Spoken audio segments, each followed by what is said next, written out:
Duol mochung' ne rango kaka tayo tije mag piny owacho mong'ere kaka ombudsman koro chiwo ndalo 60 ne tend migawo mar lowo pacho ka mondo mi ochiw duoko margi kotenore kod ng'ur ma duolno osechwalo negi. Kaluwore gi tend duol mar ombudsman, giseyo ng'ur ma kwan gi dirom 392 chakre higa mar 2019. Efi Nyakidi ni kod ler mathoth.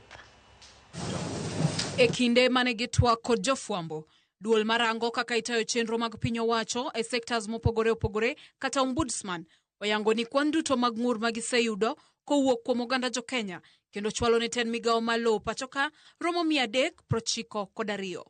Kuom mano 186 oserangi motieki ka 206 mamoko chal margi ok ong'ere. Kaluwore gi jakom maduolno Charles Dulo, ywak maduong' mar oganda jo Kenya en rem migawo mar lowo tayo tije meke e kinde mowinjore wirani girito kuom thuolo malach mondo giyud duoko e wi ng'ur ma gichwalo. Cases mag jo kanyo no ok ti maber gin mag leo loko puothe, gin mag leo ng'iyo ni to puodho ni en mar ng'a, gin mag loso weche mag ardhi sasa mitimo online platform nikech nitiere registration manyaka dhi through that system no sani chendo nikech samoro okoti, samoro puothe midwaro go onge system, samoro nying mang'eny onge. Dulo bende omedo ni oganda osechwalo ng'ur 81 e wi apisas e migawono mok chiw kony ne oganda, ranyisi mar atamalo 21. Mamoko gin kaka ng'ur 29 mochwal negi tok gikawne okang' mowinjore, buche 26 mong'ad rietha e kind mamoko. Nitiere cases mang'eny mag jo registers ma ok bed ni gin e office, ok gimi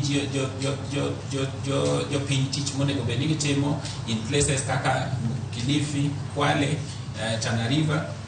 So gikendo gik mang'eny ni jo ministry no kiwuoyo go to wigi ok giling' aling'a pi, ok giduok penjo, ok gitim ne ok ginyisi gima timore. Koro jo piny chandre ni en ang'o matimore e kes nikech kata kidhi kanyo onge ng'ama nyisi gima timore. Kaluwore gi ma, duol mar ombudsman ochiwo ndalo 60 ne jagoro mongirore e migawo ma lowo Nixon Korir ka gigeno ni e kindego ng'ur 206 machal gi ok ong'ere ibiro luw kendo tieki. Wamiyo PS ndalo 60 mondo o address gigo kendo nyiswa kaka bang' mano kaka gidhi keto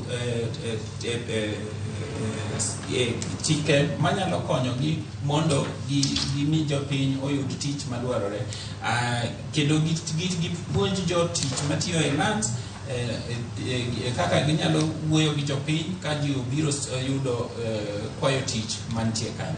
Gigeno bende ni tend migawo mar lowo biro tiyo kod yor lony manyasani mar mbui mar rwako ng'ur duto mochwal negi kendo chiwo lipot e wi kaka migawono tayo chenro mekgi kuom thuolo ma dweche 3. Efi Nyakidi, Ramogi TV, Nairobi.